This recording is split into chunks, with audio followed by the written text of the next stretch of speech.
Theory,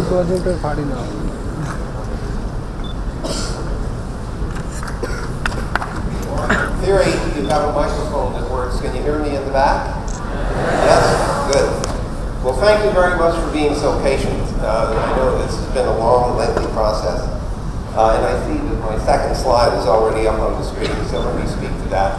I want to take you back into time to 1969, when the first large area packet switch net was built. It was called ARPANET. It was funded by the American Defense Department as an experiment in packet switch communication. But it was also an experiment with resource sharing. The idea was that in those years, the Defense Department was funding universities to do research in computer science and artificial intelligence. And they had multiple universities doing this research.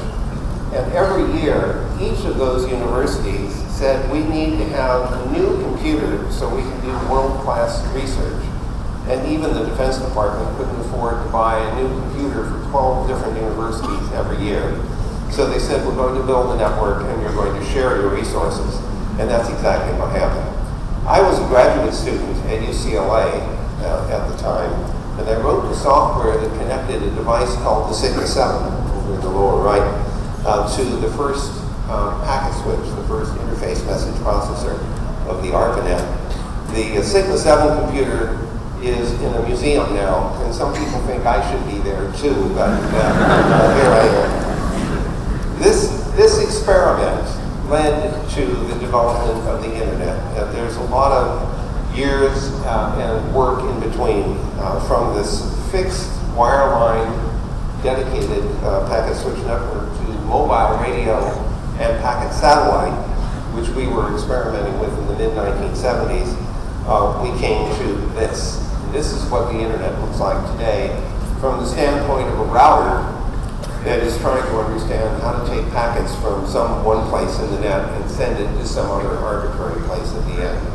Now the reason that I want you to see this picture is twofold. First of all, the internet got a lot bigger than that tiny little 4-node network. But the colors here indicate different networks that are involved in the internet. It's called the network of networks for a good reason. There are literally hundreds of thousands of networks that make up the internet. They are all independently operated. They have business models that vary. Some of them are not-for-profit, some of them are operated by parts of the government, some of them may actually be private sector organizations.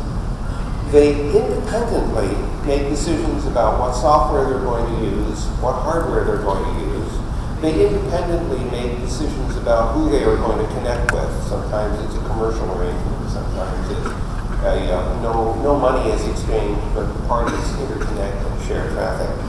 So the thing I want to emphasize is a highly distributed system. It is not driven top-down. It's literally from the bottom up. The reason it works at all, of course, is that there are standards, the TCP/IP protocol suite, that everybody uses, so that when you connect your mobile or when you connect your laptop to the internet, you can talk to literally hundreds of millions, if not billions of other devices.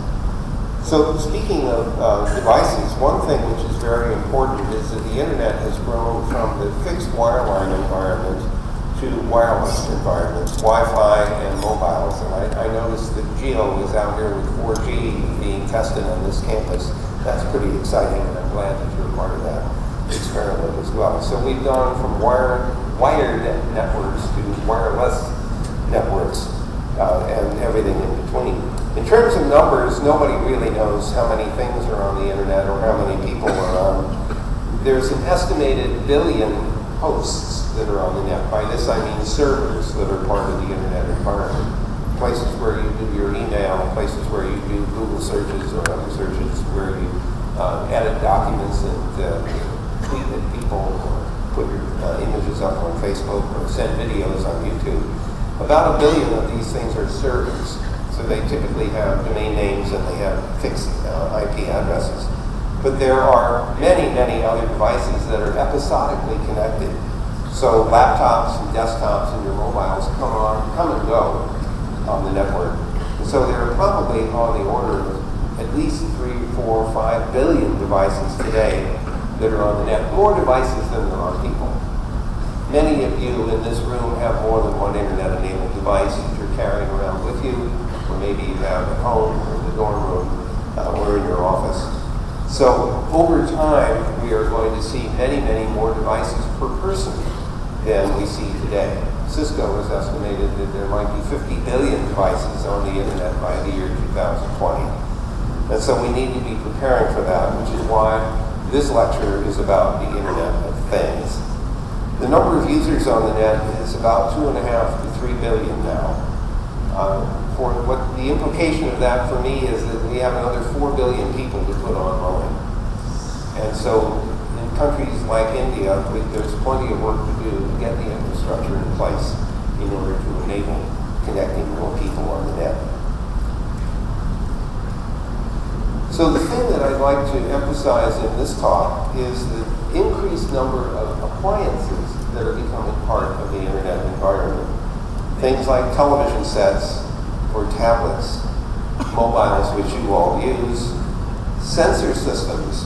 Increasingly, we're seeing sensors as part of the internet environment, whether it's a building that's being instrumented for environmental control or for security, or possibly our own bodies being instrumented for medical purposes to keep track of our vital signs, to try to detect if there might be something wrong, some deviation from normal, whatever normal happens to be for you or for me. So the idea that you might wear devices that are keeping track of your medical condition is an increasingly common notion. And it's an important one because it's continuous monitoring. If you only see a medical doctor when you're sick, the impression that the doctor has is that you're always sick because the only time you ever see the doctor is when you're sick. But that's not your normal condition. Your normal condition is some kind of healthy, and you become sick every once in a while. So this continuous monitoring makes it possible for us to detect if your vital signs have deviated from whatever is normal for you. And I think this is a very important way of alerting people to a possible impending medical problem. I think many of you also make use of your mobiles with apps. And apps on the mobiles are one way of remotely controlling things. Now, I don't know whether you have this situation here in India, but I can tell you where I live in the United States, it's very common to have a number of entertainment devices that are part of your sort of local environment, whether it's a combination of a set-top box, a DVR player, or a Blu-ray player, or a VHS player, or CD-ROM player, or something else. You may have a number of boxes, and typically each box has its own remote control. It's often an infrared control device, and if you're anything like me, you fumble around trying to figure out which of the remote controllers is the one you need for the box you're interested in. And then after you figure it out, that's the one with the dead battery. So I'm proposing to get rid of them all and use the mobiles as the remote control. Put all of these devices on the local network in the house. And so now what we have is a local Internet of Things remotely controlled by your mobile. And to make matters even more attractive, think for a minute about the standards that are needed in order to make that idea work. These devices you have at home need to have the same standards that all the other internet devices do, and so does the mobile. As soon as you standardize the interface between the remote controller and the devices you're managing, that standard interface can be used by a third party to offer services to you. So this idea that some intermediary can say, why don't you let me manage your entertainment for you? Go to my website, register your devices there. I will show you music and videos, and you just check off the ones you want. I will take care of making sure they get delivered to you, either recorded on local devices or streaming, played back in streaming mode when you want them. So this idea of standardizing interfaces opens up opportunities for third parties to offer products and services based on those standards. Some of you, I'm sure, have seen picture frames, and I'm sure many of you have heard about and seen the Google Glass. These are all devices that are becoming part of the internet environment. And of course, There are automobiles that are also becoming instrumented and becoming part of the remote system, and I'll give you a few examples of that a little later in this talk. But there's another thing I want each of you to understand. The internet was designed 40 years ago, in 1973. The first papers were published in 1974, so last year my partner Bob Kahn and I were celebrating the 40th anniversary of the publication of the first papers describing how the internet would work. And you, of course, all know that it's grown very dramatically over that period of time. What I want you to appreciate is that it is not a static system. It's still evolving, and you could have a role to play in deciding how the internet evolves over time.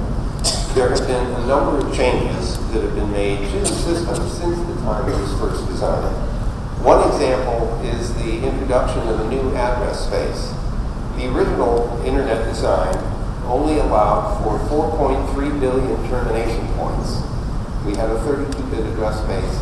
It was called IP version 4 because we'd been through 4 iterations to get it implemented.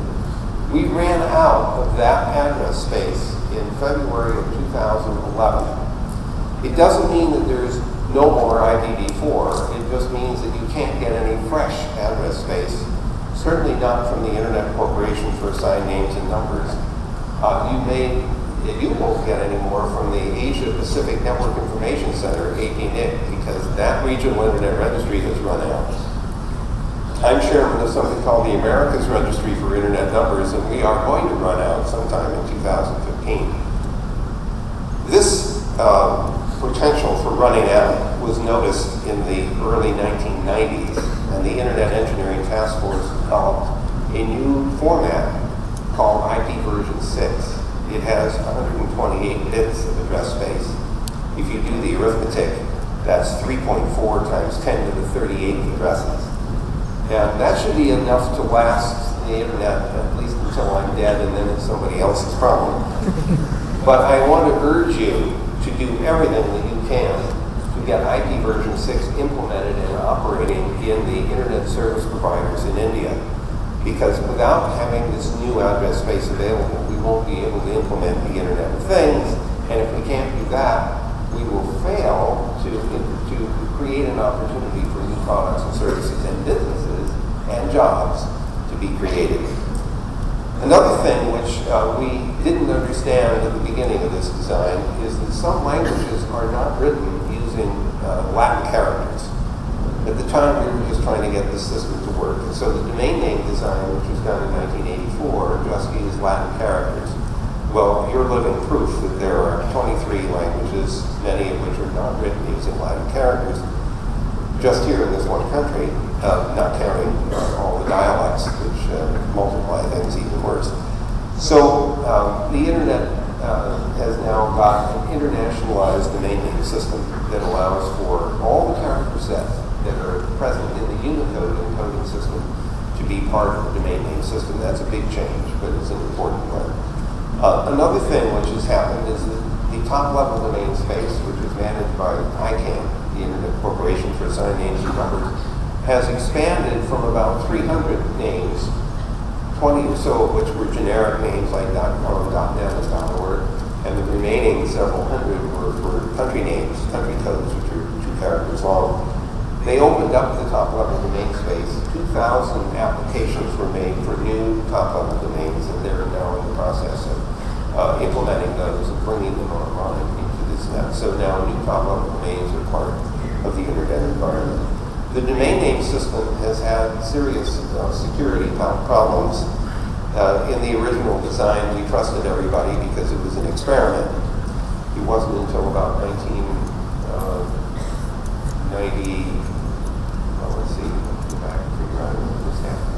1988 or 89 was the first time that any commercial use was made of the internet.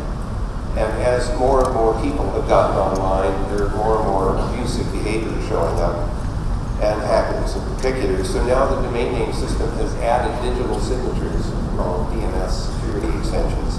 Similarly, the routing system, which also has potential vulnerability, has had to implement, or at least design, a digitally signed registration process so that you can announce somebody else's internet addresses that don't belong to you. That's hijacking of internet address space, and we're trying to prevent that. So there are a whole series of things associated with security, privacy, and the like, and confidentiality, that need additional attention. And so those of you who are wondering about dissertation topics, either for masters or PhDs, should think a little bit about the possibility of solving some of these problems by new designs. Sensor nets and the smart grid for electrical equipment and mobiles are all a part, again, of this evolving net. So the basic message is there's still plenty of room for evolution. There's still lots of room for new ideas, new layers of protocol. Just like when the World Wide Web was designed in 1991, when Tim Berners-Lee was working on this, he created a new layer on top of the TCP/IP protocols called HTTP, and then within that used HTML to represent web pages. This was a major, development in the Internet's history, and it was done by putting a new layer of the protocol on top. So there are more possibilities. You may have some ideas for new protocols. There's always space for adding new ones in the net. And that's why it's so important for you not to feel like the network can't be changed, because in fact it can. Here's a few examples of devices that are showing up on the net that I didn't think of as being part of the network 40 years ago. Internet-enabled refrigerators with touch-sensitive displays on the front of the refrigerator. I used to wonder, what else could you do with an internet-enabled refrigerator? Imagine for just a moment that the things you put inside the refrigerator have RFID chips on them, so that the refrigerator can figure out what it has inside. So while you're at school or at work, the refrigerator is off surfing the internet looking for recipes that it can make with what it has inside. So when you come home, you see a list of things that you could do for dinner. Now you could sort of extend this idea a little bit. Imagine that you're on a holiday and you get an email from your refrigerator, and it says that you put the milk bottle in there 3 weeks ago and it's going to crawl out on its own if you don't do something about it. Well, maybe you're at the store shopping and you get an SMS message from your refrigerator saying, don't forget the marinara sauce and everything else I need for spaghetti dinner tonight. Now, there's some not so good things that can emerge out of this. Some of our friends in Japan have invented an internet-enabled bathroom scale. So when you step on the scale, it figures out which family member you are based on your weight. And it sends this information to the doctor to become part of your medical record. And that's perfectly okay, except for one problem. The refrigerator is on the same network. And so it figures out that you're overweight, and when you come home, you see diet recipes coming up on your display.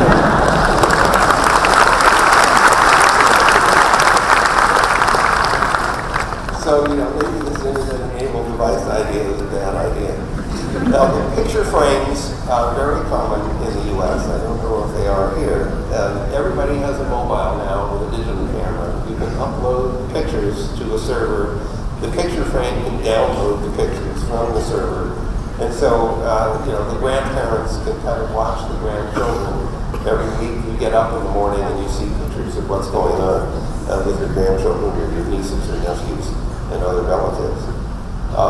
So this is actually a fairly popular way of helping family members keep track of what's going on. I used to tell jokes about internet-enabled light bulbs. I would say, well, someday every light bulb in the world will have its own internet address. Well, I can't tell jokes anymore about this because companies like Philips are making internet-enabled LED light bulbs. You can control them remotely from your mobile. And not only can you change how bright the light is, you can change the color of the light. It's called a hue, H-U-E. And I'm sure there will be many, many more products like this coming along. The mobiles we all have, you see that picture. The guy in the middle is interesting. This is an internet-enabled surfboard. I've not met this fellow, but I'm told he's Dutch. And I can imagine that he was sitting on the water, waiting for the next wave to come, thinking, if I had a mobile in my surfboard, I could be surfing the internet while I'm waiting for the next wave. So he put a laptop in his surfboard, and he built a Wi-Fi service back in the rescue shack on the beach. And now he sells this as a product. So, you know, if you want to be out on the water surfing and you want to get access to the internet, this is the product for you. Last point I want to make about Google Glass. Our founder, or co-founder, Sergey Brin, modeling Google Glass. This is a very interesting attempt to bring computers into your environment so that Google Glass sees what you see and it hears what you hear, which means that the computer, either in the Google Glass or back in the internet somewhere, can be a participant in the conversations that you're engaged in or in the environment in which you are present. So the idea here is that you can use this ability to see or hear to become part of a conversation, to give you additional information about what's going on around you. Augmented reality is one potential. So this Google Glass device is an experiment to see how we can draw the computer into our normal mode of interaction. So here's an example of something that you might imagine could be done. Imagine we have a deaf sign language speaker and a blind German language speaker, and they're both wearing Google Glass. Now they're going to try to communicate with each other, so let's see what happens. The blind German guy says, Guten Nachmittag, ich heiße Vint Cerf, which means good afternoon, my name is Vint Cerf. Of course, the deaf guy doesn't hear this, but the Google Glass hears the German speech, translates it into English, and displays it as text on the Google Glass for the deaf guy to hear.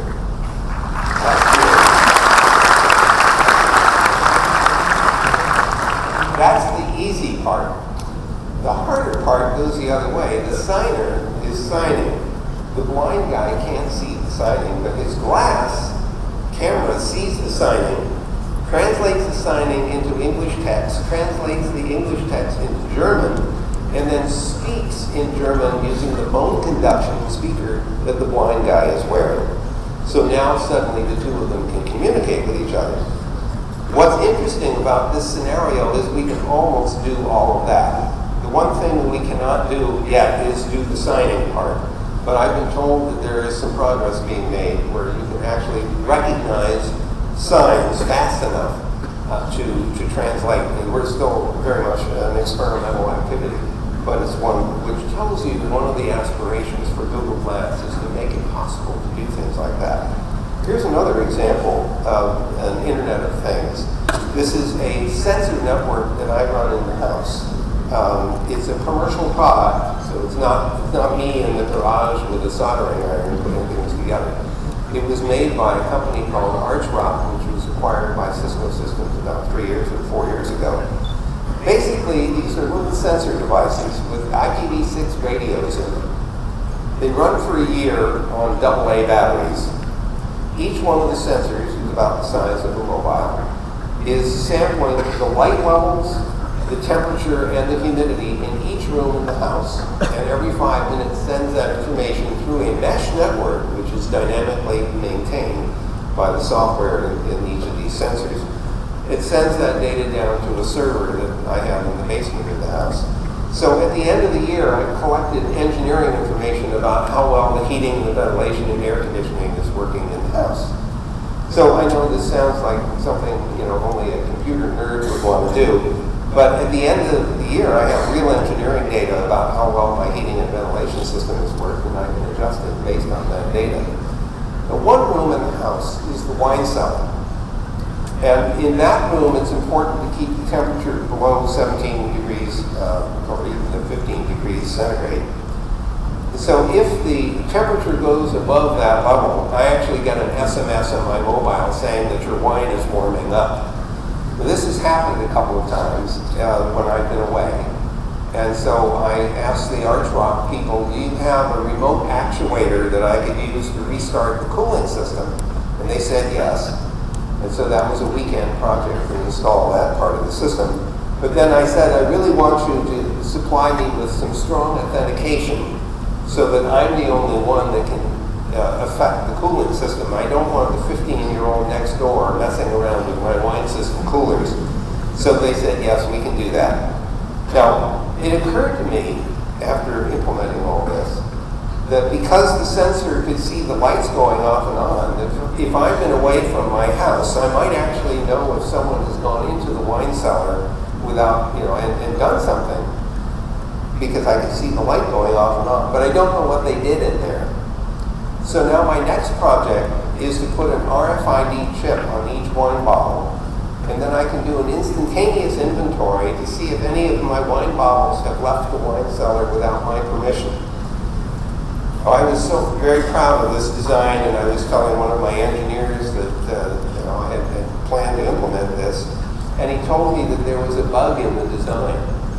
And I said, what do you mean there's a bug in the design? And he said, well, you could go into the wine cellar and drink the wine and leave the bottle there. So now we're going to have to put sensors in the cork. So if you're going to do that, you might as well sample the esters that give the wine its flavor. And so before you open the bottle, you interrogate the cork. And if this is the bottle that got up to, 25 or 30 degrees centigrade because of a failure in the cooling system, that's the bottle you give to somebody who doesn't know the difference. So this is a very practical thing to have in our house. In the long term, every building is going to have sensors like this, either for environmental control, for security purposes, for adaptation to the presence or absence of people, managing light levels and illumination, and for all we know, color of lights and everything else. This is the future, and you are part of it. You are going to be able to create new devices that take advantage of this network environment. Here's another example of something very important, I'm sure as students will appreciate. There are bars, certainly in the US and maybe here, that use big kegs full of beer. And the problem is, how do you know when the keg is getting empty? You don't want to run out while the customers are still demanding beer. So this company made a little sensor, like a donut. And it was a pressure sensor, and of course, the more beer there is in the keg, the more the pressure is on the sensor. If you can calibrate the density of the beer so that you know which kind of beer is in the keg, then you would know how much beer is actually left based on its weight. And so now you can interrogate the sensor to figure out how much beer is left in the keg. And when you're starting to run out, that's time to go and open up a new keg of beer. So I think this is a very important invention, the contribution to humanity, with a simple little device that becomes an internet-enabled sensor that's keeping track of how much beer is left. You can imagine a lot of other kinds of applications where these kinds of simple sensors could be used to give you important information about impending conditions. For example, if you have sensors that are telling you how much oil is left in the automobile, that's an important thing to know about. There are a variety of other examples just like that. Here's some other examples of devices, some of which are under development in Google. One of them is a contact lens that has electronics in it that's capable of analyzing how much sugar is in the tears of your eyes. Now, the reason this is important is that if you happen to be a diabetic, most diabetics have to prick their fingers several times a day to take blood and to find out whether or not the blood sugar level is too high. Well, it turns out there's a relationship between the blood sugar level in the tears of your eyes and the sugar level in your blood. And so if you could sample and analyze the tears of the eyes using this contact lens, you don't need to prick your finger anymore, and that could be continuously monitored. So now, if it looks like there's a potential impending excess of sugar or too much insulin or something like that, this detector could discover that and warn you earlier than normal.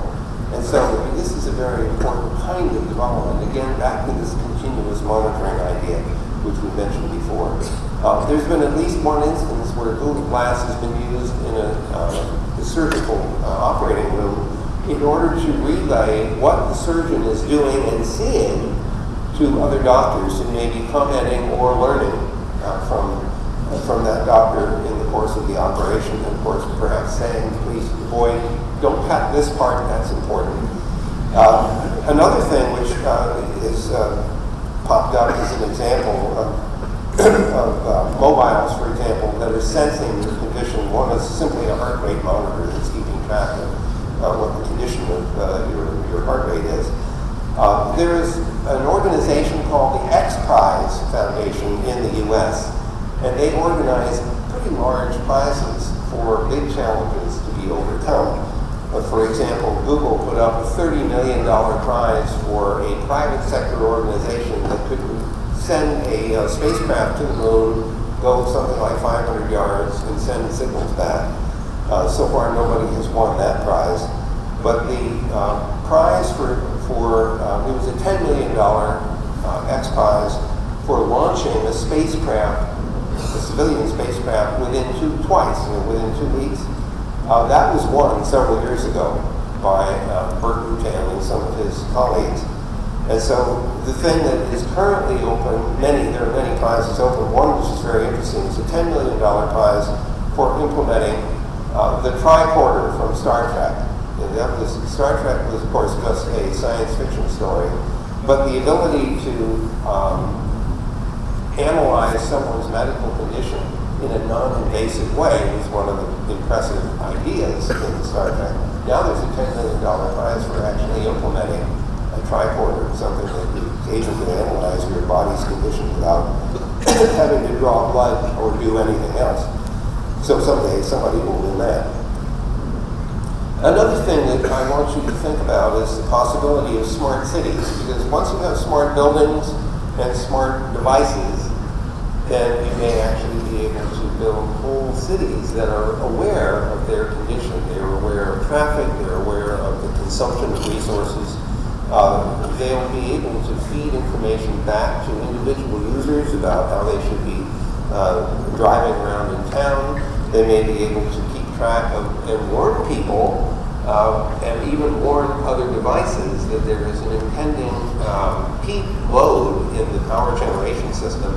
And if the devices could autonomously decide to not run the air conditioner for the next 10 minutes, or not run the dishwasher, or not run some other energy-consuming device to avoid having a blackout or a brownout, this kind of cooperative behavior among devices and spread throughout the city could become a very normal kind of environment that we can anticipate. Another thing which I think is similar to a smart city environment would be government communications, or information coming from the government to the citizens about hazardous conditions in town that we need to avoid, or perhaps opportunities for entertainment, or maybe just a question of taxes or licensing or other kinds of transactions that are common between citizens and governments. The smart city, the smart country, becomes a normal and potentially realizable outcome based on the use of these smart devices throughout the city and the rest of the country. A related idea here is that as the city becomes smarter about knowing what's going on, that data could be made available to anyone who is interested. Now, obviously, there are some privacy questions that have to be dealt with, but to the degree that the information could be made available, then there's the possibility of analyzing that information and to gain insight from it. And I think that is another big opportunity, especially for those of us who are in the academic world, who are in the private sector, who are interested in analyzing this kind of data in order to help people understand what's going on, maybe come up with ideas for improving conditions. So this whole notion of gathering data and making it available to everyone, I think is another aspect of the smart city which we should think about. I think the smart grid program in the United States has its analog here in India, and this is the idea of simply having devices that are energy consuming, keeping track of how they are using energy, when they use the energy, maybe even giving you some suggestions about how you should use those devices to minimize your use of resources or to maximize the efficiency of that use. And so again, we're thinking about devices that are part of a smart environment that participate in these information gathering and information using regimes. So I also wanted to draw your attention to the smart cars that Google has been developing. I think many of you have probably seen the cars. I've got a little video for you in just a moment to show you version 1 of the car. We're now working on version 2. You'll be amused, I think. In the version 1, there's always a person at the wheel in case the car says, I don't know what to do now, and the person is supposed to take over. We have concluded that people are not able to do that because if you were relaxing, if you were distracted doing something else, maybe you were texting or watching a video, which is reasonable in a self-driving car. If the car suddenly announced, I don't know what to do, and you take over, you may not be paying any attention to the context in which this car is telling you, I need you to drive now. So we removed the steering wheel, the accelerator, and the brake from the car. The version 2 doesn't have any of that. We're making ourselves make the car drive itself under all conditions. Of course, there's still a big challenge to make that happen. But if I can get this to move over to the video, I can give you an idea of what that looks like.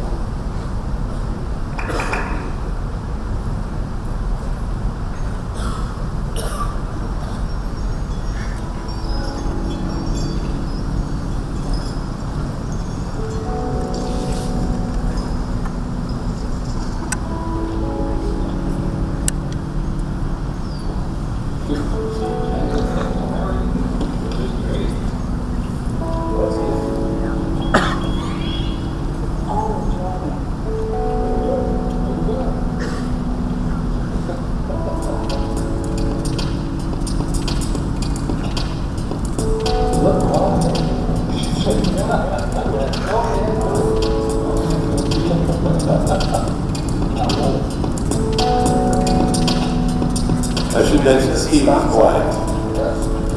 Radars and lasers to check and make sure there's nothing coming anywhere. About 5 months. Oh, that's hard, man. You don't die. You can ready up for a taco? Yeah. What do you want to do today, Steve? I'm all for talking. All right, well, go to the taco.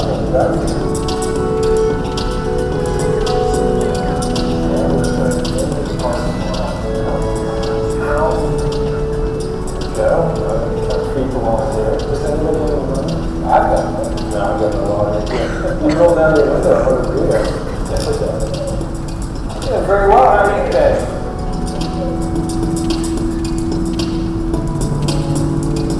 This is some of the best driving I've ever done.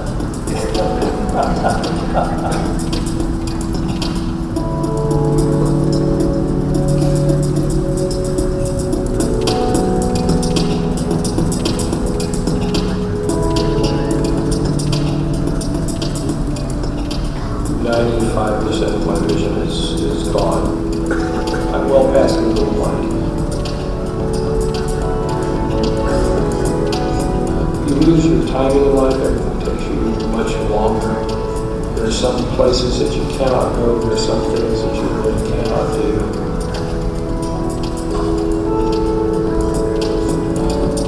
Where this will change my life is to give me the independence and the flexibility to go the places I both want to go and need to go.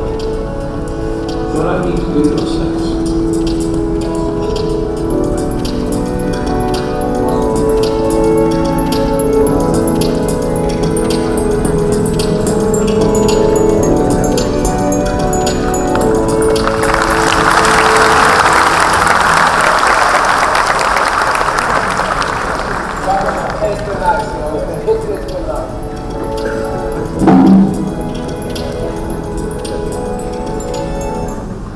So that's a really good example of what we're trying to do with the self-driving car. And I think what's really important for you to appreciate is how hard it is to do this.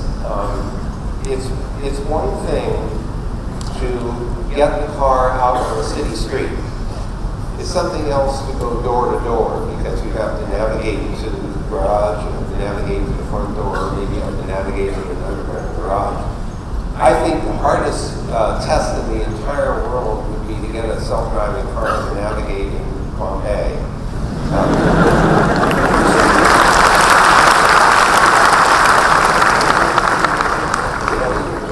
Right now, our software recognizes other vehicles, recognizes people.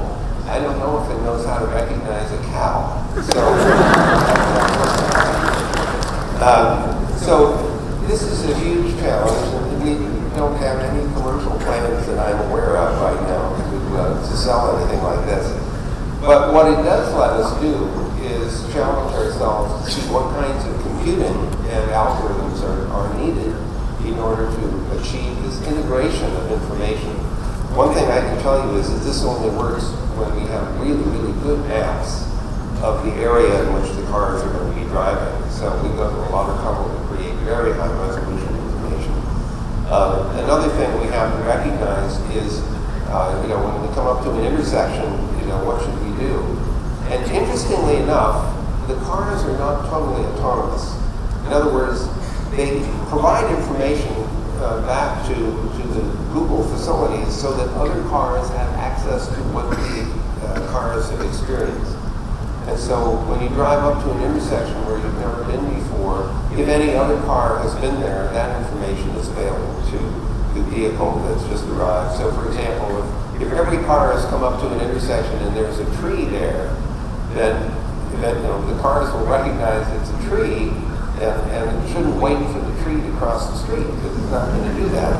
On the other hand, if a person walks out from behind the tree, the car has to recognize that there's a moving object and it should not run into it. So this is just an example of what we're after. I don't have a photograph of it, but the new car is a little smaller, kind of looks like a Volkswagen Beetle, and it doesn't have an accelerator, brake, or a steering wheel, because we're now relying on the car exclusively to do what it's doing. So, there are some global implications of the Internet of Things, which I believe are worth your consideration. One of them is this whole notion of resource management. And no one today can possibly dispute that we are at risk of running out of non-renewable resources, that we really need to think hard about how to manage those resources to the best of our ability, make them more efficiently used and shared in a fair way. And this smart world of internet-enabled devices is one way for us to accomplish that.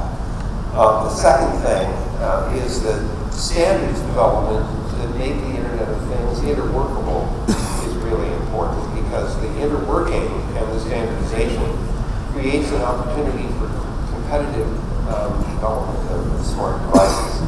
And this, I think, too, is of real importance and interest, especially if you're interested in creating new businesses and the jobs that come with them. And of course, as the Internet penetrates more deeply around the world, the devices like this will become more and more useful because of their ability to get access to the network. We've already alluded many times to the health management question, the tracking of people's wellness as opposed to illness. In this continuous monitoring, and here I'm convinced that continuous monitoring will turn out to be very beneficial for all of us. And finally, there are some interesting educational opportunities where any device has access to information from anywhere on the Internet. So there are some challenges, though, and these are relevant to those of you who are interested in pursuing careers in technology.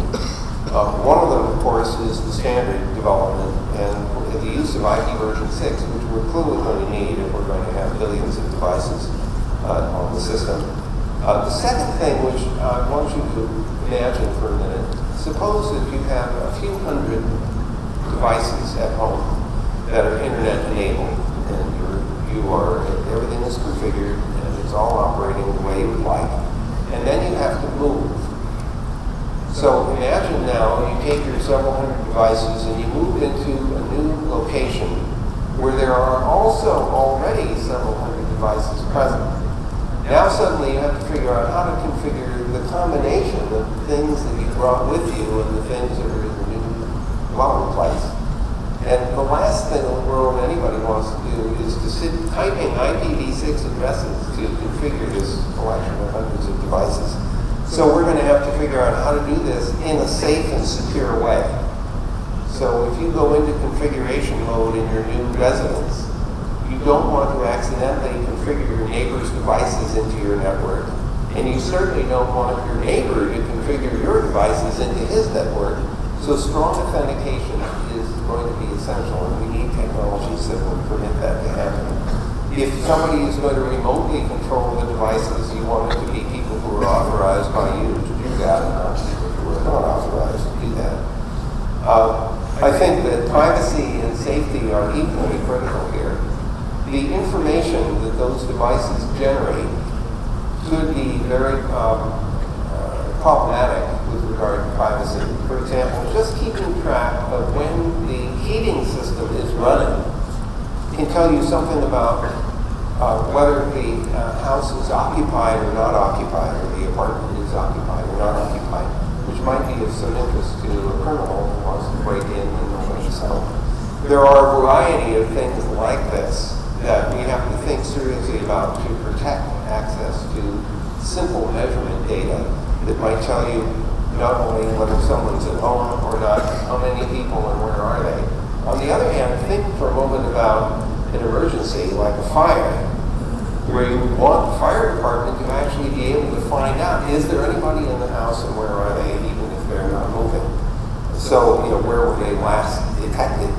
So you can see this tension between safety and privacy, which pops up in the internet under many conditions. With regard to safety, the other issue here is that if you have these internet-enabled devices, if they're smart devices, they're making decisions on their own about what they should be doing, how much heat they should be generating, and so on. There's a safety issue here. You want the system to fail in a safe way. You don't want to come home and have the temperature at 35 or 40 degrees Celsius, and maybe even a fire starting as a result of that function. So the safety protocols are going to have to be important here as well. The system needs to be instrumented. You need feedback about what it's doing and how well it's working. Or somebody needs that feedback. Maybe you don't, or maybe a third party needs it in order to manage the systems for you. What happens if you have a device that has a lot of software in it and there's a bug?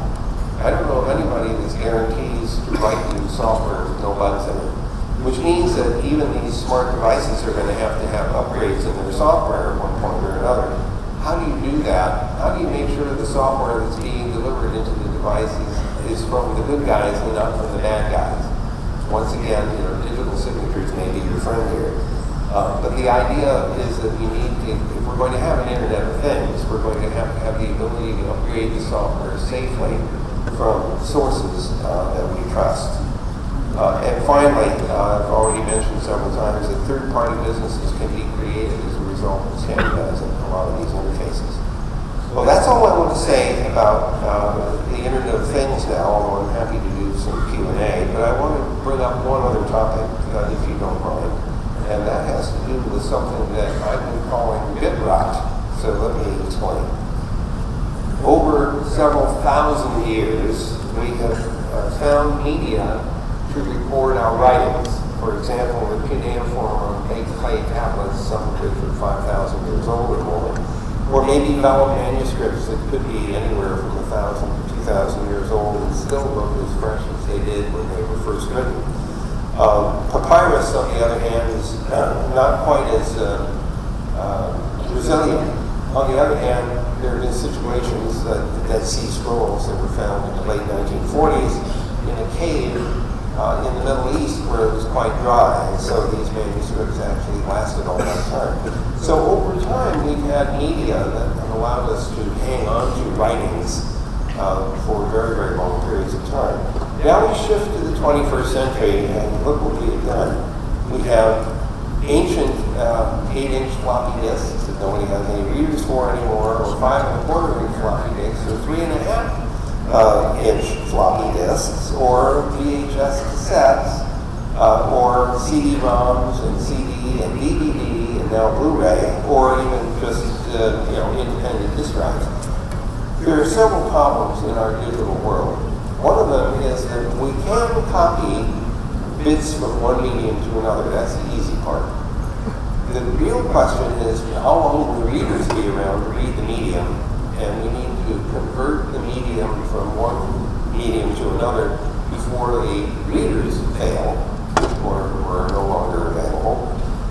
But then we have one other problem, the real problem that I wanted to talk to you about, and that's figuring out what the bits actually mean.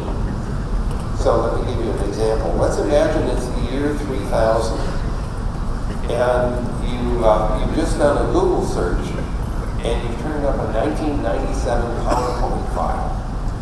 Now let's pretend that you're running Windows 3000 just for the sake of argument.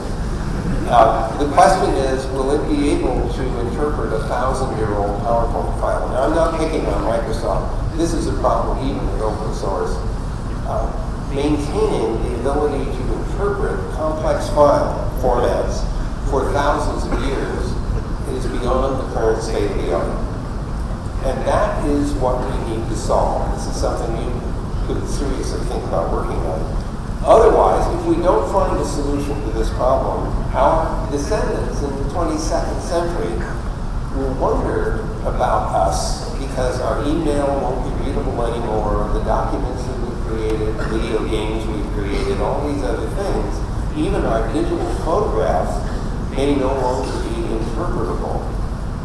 And that would be a real pity. So we need to do something about this. What we need to invent is what I've been calling digital vellum, because vellum has, this property of having long-lasting characteristics. But it's not just about the physical medium; it's about understanding what the bits mean. When you use a spreadsheet program, for example, and you store the file away, or you use a word processing program and you file that away, or you use something to do presentations. Those bits in those complex files are interpretable only because you have software that created them and knows how to present them, just like this is going right now. So, in order for us to preserve meaning, we may need to preserve the software that created those bits.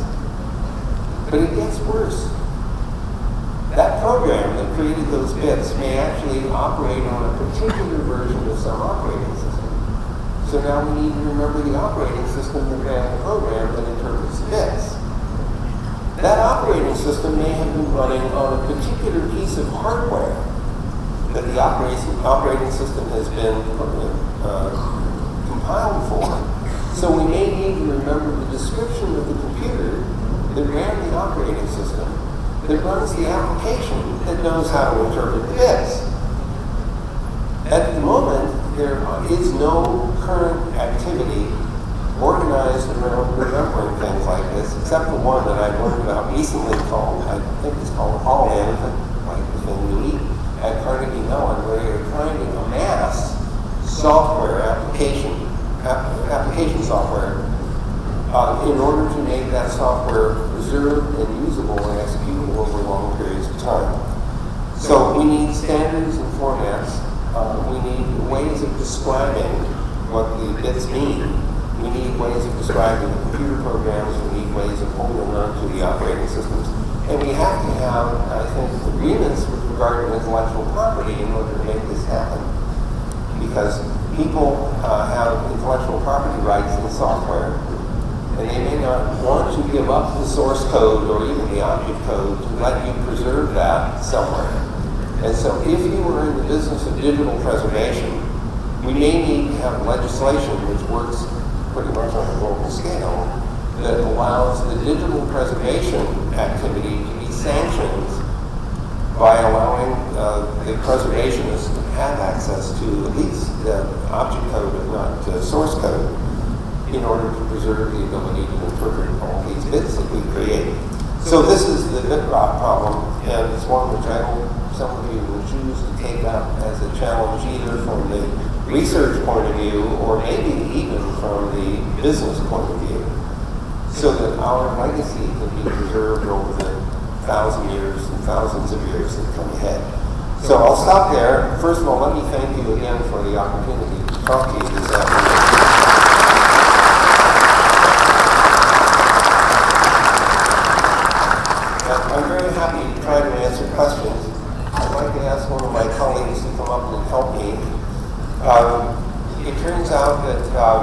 hearing impaired, which means that I may have trouble hearing questions that are coming, especially if they're roving microphones. So I'll get some help from my colleague to make sure that that problem is overcome. So I'm happy to respond to questions if you have.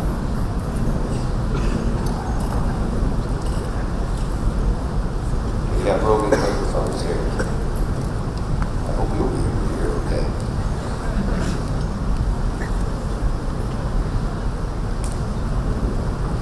So I see a hand up over here. Pioneer of the internet, what is your stand on net neutrality? Okay. This question is about net neutrality.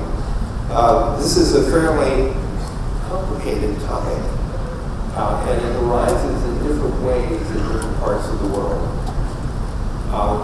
So let me just say the most general thing I can say to you about net neutrality is that those of us who believe that the internet should stay a very open environment believe that the providers of access to the internet should not be able to abuse their control of your access to interfere with your ability to reach anywhere on the internet you want to go. This includes anti-competitive behavior. So, as an example, if you are in control of the broadband pipe that gives someone access to the internet, and you're providing, let's say, video services that way, a competitor may be trying to provide video services through that same broadband pipe.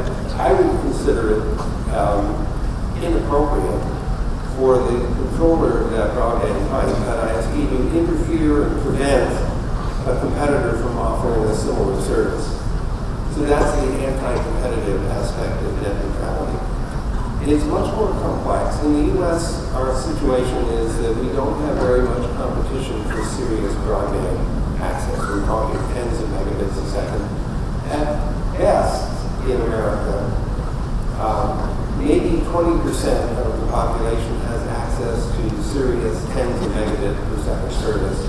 And many of them have only a choice of one provider. It could be typically fiber to the home from a telco, or it might be coaxial cable from a cable television company. There isn't very much competition, which means that the consumers are now at the risk of anti-competitive behavior by the providers of broadband service. So that's our big issue. And if you're tracking any of this at all, our Federal Communications Commission is interested in applying regulatory mechanisms to try to inhibit that kind of abuse, to protect consumer interests. In Europe, the situation is a little different because there is more competition for broadband facilities. And the way that has happened is that they've actually required a high-speed service to be accessible on a wholesale basis to competitors. So they have access to the underlying transport and they compete with each other for customers. So their net neutrality concerns are a little different. Some people have said net neutrality means every packet should be treated equally. I think this is probably a misunderstanding, because if you're doing an interactive video game, or if you're doing a streaming video presentation, or if you're having a voice communication, you may need to have high priority to make sure that the packets don't break up, that they don't get delayed too long. For certain classes of service, it's not a violation of net neutrality to provide the class of service and to prioritize, as long as anyone who needs that service has access to it on equal terms. That's the equality issue. So there's still debate going on in many parts of the world, and I understand the debate is now arising here in India as well. I think hang on to this one idea that everyone should have access to the internet, should have access to all of its resources, and should have equal opportunity to get access. This does not mean that you can't purchase higher capacity. So net neutrality doesn't mean you can't offer someone a higher bandwidth service for a higher price. That's not the issue. The issue is simply making sure that prioritization is available if necessary and is applied on a non-discriminatory basis, and that anyone who wants to get access to the service can get access to it. So thank you, that was a really good question. Let's try another one. We're way over here. Let's see if I can, where are the microphones? Okay, this gentleman already done. If I can ask you to put on your evangelist hat on for a second and sort of predict where the information generated, the meta information generated by so many devices that are all coming online, where managing that information, where dealing with that information, writing protocols will actually become equal in content or in processing time to the actual content that we want to consume. So at what point does it become self-defeating to have all these devices connected to the internet?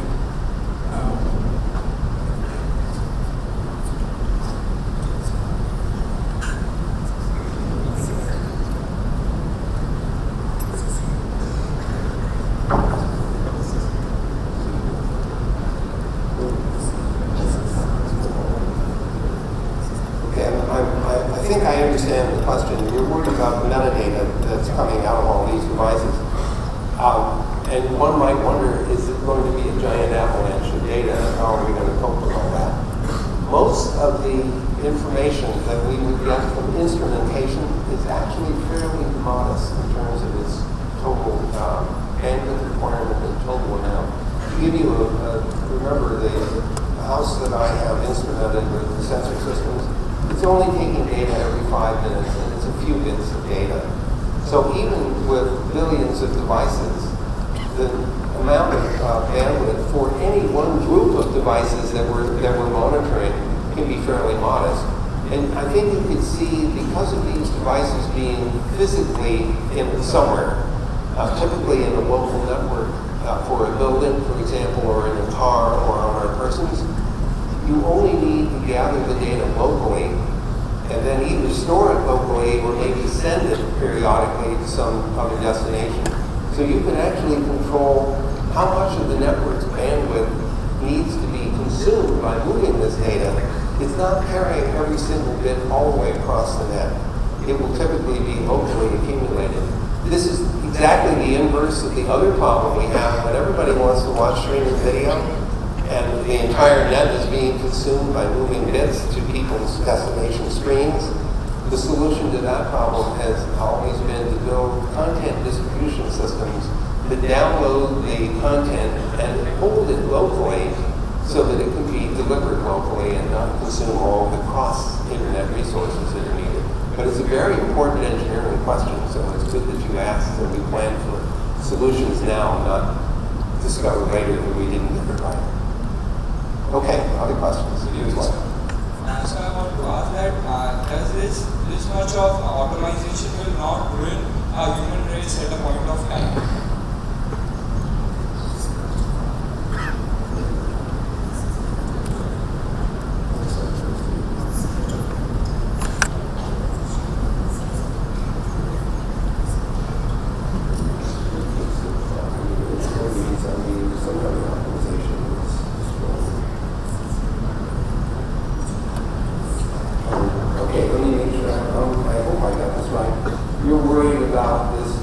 Focus on optimization, which sounds very mathematical, for example, and not very humanistic. You're worried about the human side of the equation. Do we all become little cogs in a wheel that's being optimized? So it's a good question. I'm an optimist by nature, and I keep hoping that we will use these technologies to make our lives easier, not to force everybody into some very rigid mold. I think it would be a terrible mistake if we use the Internet of Things to force people to conform to some particular optimal behavior pattern. This reminds me of the tech transfer problem, which each of you may face if you invent new products and services and you're trying to get other people to build them.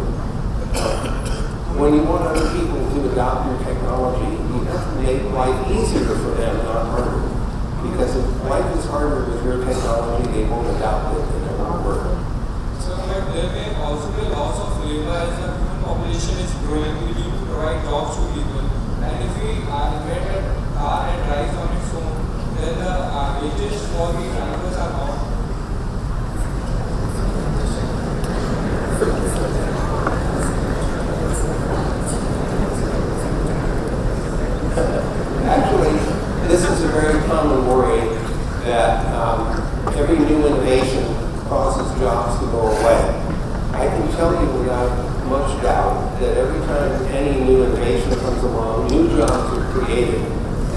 particularly true in the way of software. So the Internet of Things is going to be made up of a lot of software.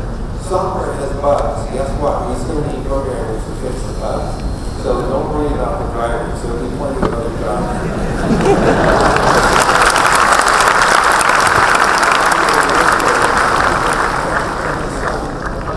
Good evening, sir.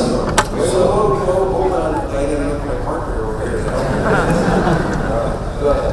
Okay, so the applications you showed and everything that is fairly applicable in US, but in developing countries like India, where the government is striving hard to reach to the each man standing and where people strive for food. So what's your opinion about the developing countries like India to make people come over that situation and come the place where US have already reached? I would be good. You said that. Okay, go ahead.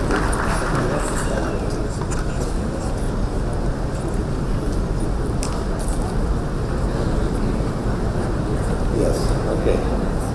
Thank you. That's actually a really, really good question, and it lets me make an important point. Thank you, sir. Let me remind you that the Internet is not uniformly distributed yet around the world. It's like the observation that was made that the future is here, it's just not uniformly distributed. So one of the big conundrums is what happens if you happen to live in a place where the Internet is still not heavily penetrated? How can you possibly make use of that, especially if you're trying to create new businesses? Well, you have part of the answer to that in your own history. There was a very deliberate effort here in India to adopt IT as a possible growth pattern for jobs and growth in GDP. And that conscious effort said, let us serve the places in the world that need these capabilities now, even while we are waiting to and helping to develop the infrastructure locally, domestically. So one thing that you can do is to serve the parts of the Internet that are already heavily penetrated with products and services, even if there's going to be a delay before you get to take advantage of them domestically until the infrastructure catches up. This is actually a twofold benefit. The first one is that it creates new jobs, even if you are largely serving non-domestic populations. And the second thing it does is prepare you for learning how to take advantage of these kinds of technologies once they finally become readily available. And they may even have a third benefit, which is to create an incentive to invest in and to create the infrastructure that allows the Internet of Things to become commonly available and useful domestically here in India. So I believe very strongly that working in this direction, serving other parts of the world as you develop locally is actually a really smart strategy, and it's one I hope you will pursue. Okay, let's get some more. Who has the microphones? Oh, over here. Hello. All right. Wait, we'll come back over there. This is part of the health plan. Hello. Okay. Hello. Hello, Dr. Vint. Thanks for a very impressive and thought-provoking talk. I'd like to ask something about mobile internet or mobile internet technology. Recently, 4G has been launched in India, and we have started talking about 5G. The specification of 5G is still not fixed or not available. So where you are seeing the 5G is going towards, and what are the advantages 5G will carry over 4G? Other thing is that we are talking about using millimeter waves to transmit signals in a 5G, or a convergence network using optic fibers along with Wi-Fi, or entirely scrapping this technology and try to use Li-Fi, what is called as a light rays to transmit the data. So what are your views on these things? Thank you.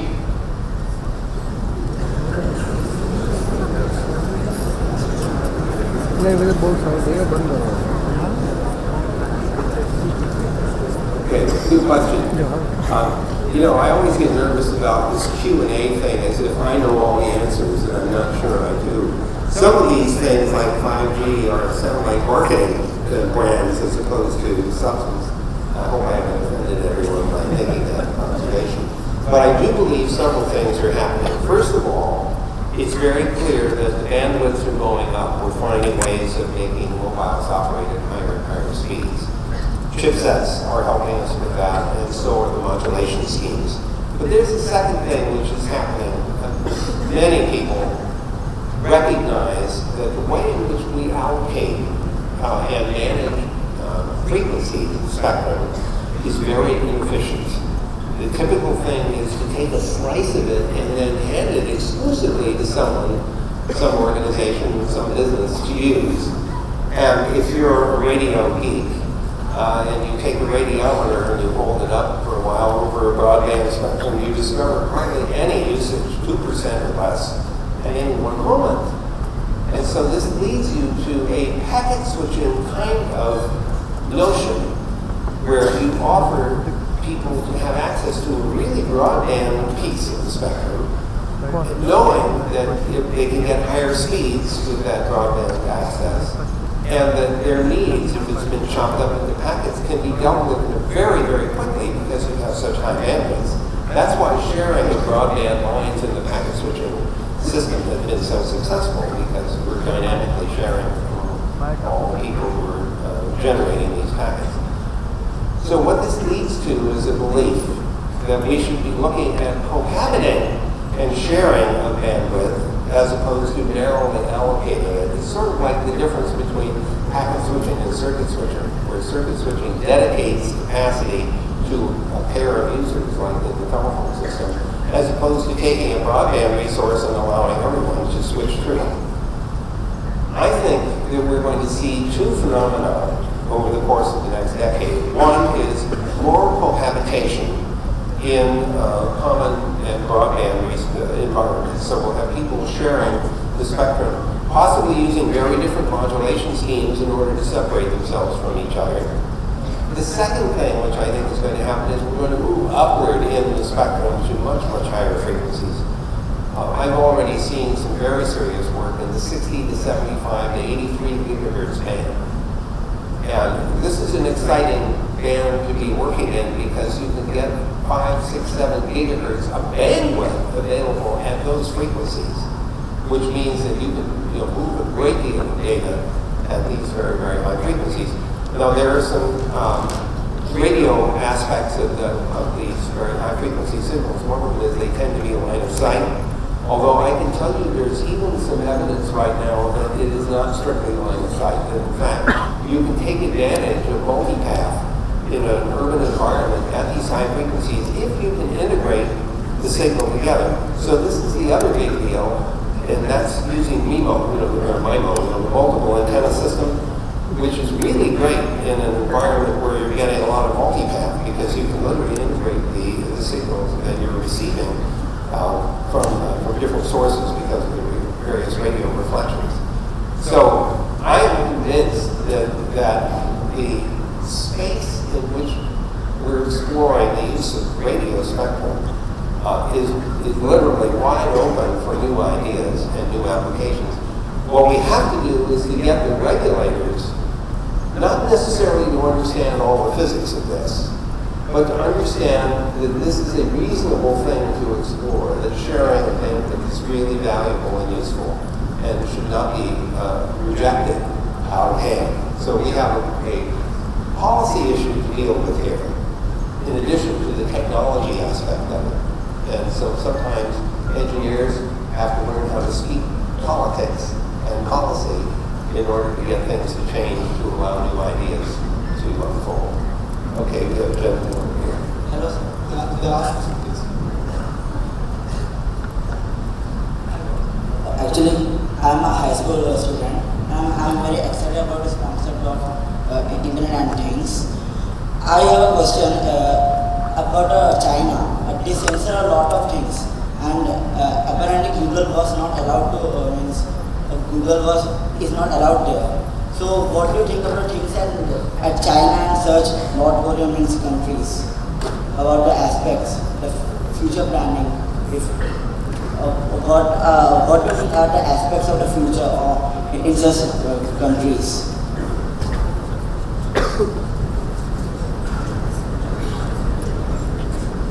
So this is, of course, we ask ourselves this question too. As you know, we were originally working there with all of our products and services and discovered that it would be required of us to self-censor our responses in search, for example, or demands might be made for us to supply information about the users of our services to the government. By the way, this is not exclusively a Chinese problem. There are governments around the world that make demands of Google about our users.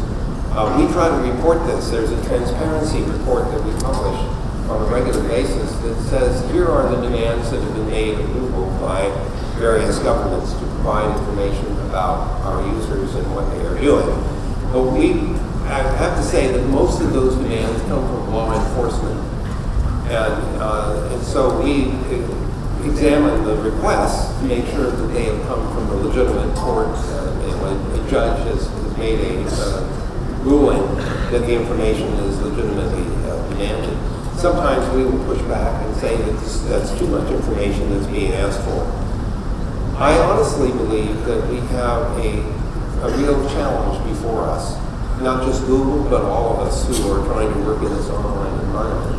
The first one is trying to preserve people's privacy, which is an increasingly difficult challenge in this online environment. You know, we all take pictures and we post them up on the net on, Facebook and Google Plus and so on. And we don't really think very often about who else's picture we just took when we put it up on the net. I intended to take a picture of the Taj Mahal. Of course, there were some visitors there whose pictures were included in the shot. And I didn't ask them, is it okay if I put this picture up? What happens if there's somebody who was visiting who actually didn't tell any of his friends that he was there? He said, I was in New Delhi that week, and now a picture shows up on the net showing him or her at Agra at the Taj Mahal. So we have innocently caused this person a lot of trouble, because if they told everyone they were somewhere else, now that's evidence that they weren't. So what this illustrates is that our intuitions, our social intuitions about the technology that we're using is still very immature. And we don't really recognize all the bad things that might happen in our free use. We introduce potential hazards and harms in the network. We speak a lot at Google about freedom of expression, freedom of access to information, freedom of assembly, and ability to work together. I also think we should be talking about freedom from harm, which can't be guaranteed, but we should be thinking about that. How do I protect people from being harmed if they're on the internet or using the internet? I can tell you that business models will either survive or fail based on how well we succeed in dealing with this, because if you feel unsafe in the internet environment, you're not going to use it. You don't want to go there. So it's just like going to a part of the city that might not be very safe if you don't go there, if you can avoid it.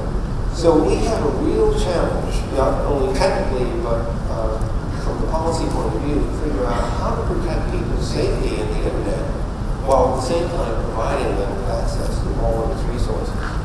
And this conundrum is going to be with us for certainly the rest of this decade, if not the rest of this century. I think we really need to let someone else ask the question, if you don't mind, unless there are no more questions.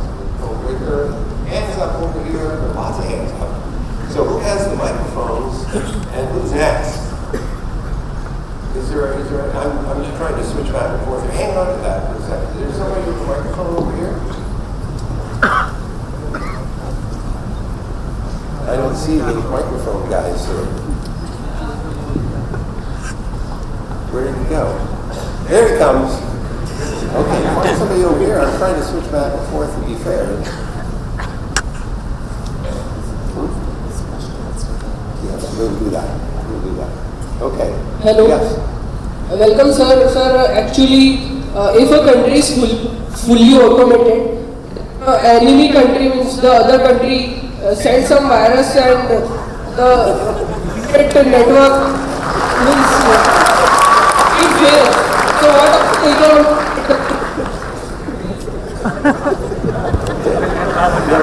Your microphone has been shut off. What is the question? That's okay.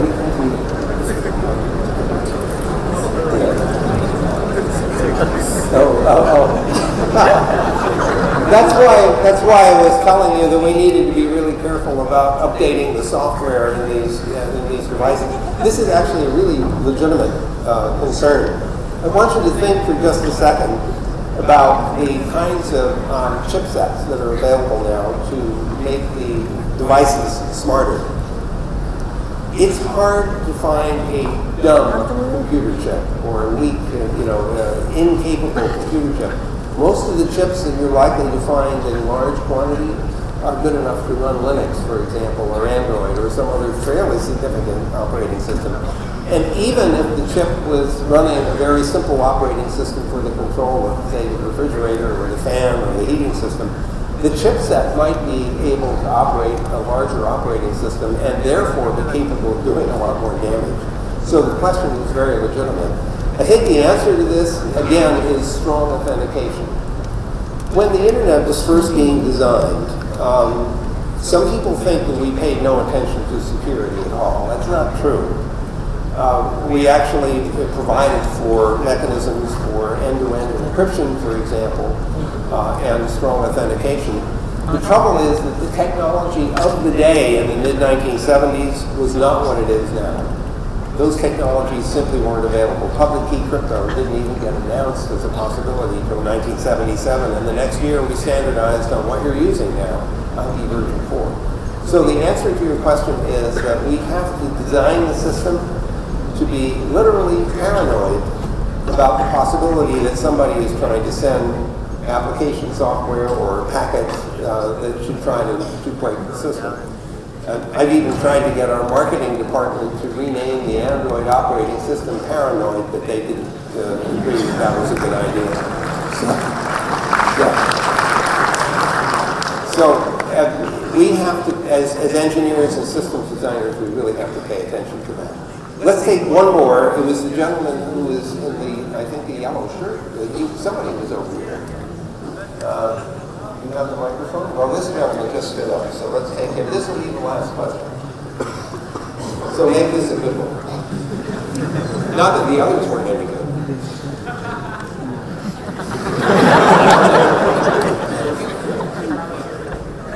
Your thoughts upon what happens to humanity when we hit a technological singularity? What happens to humanity when we hit a technological singularity?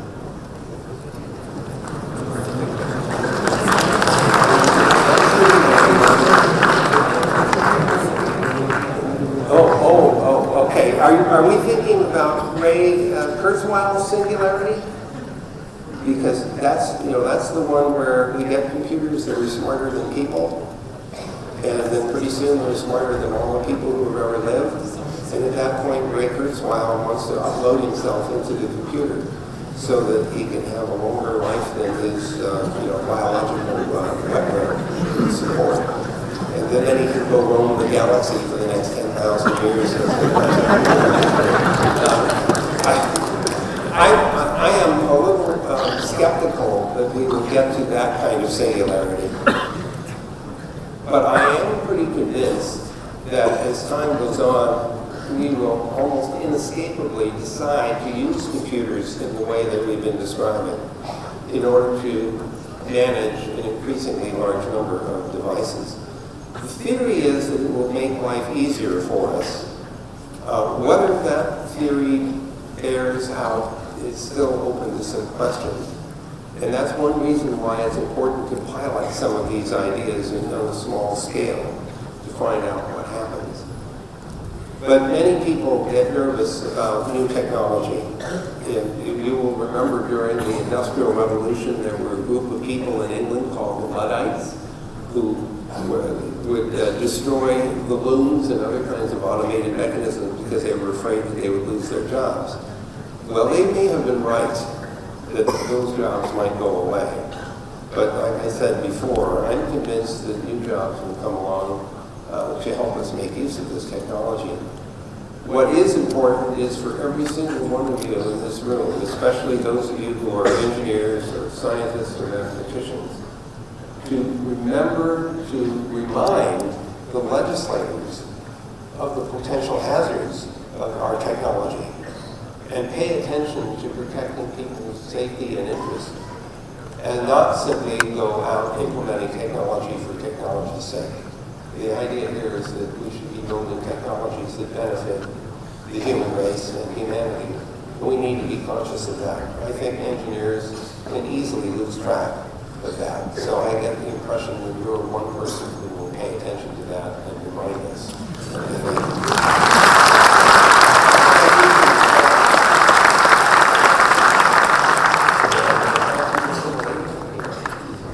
Okay, I guess we get the ball down. Good night. Thank you all for coming.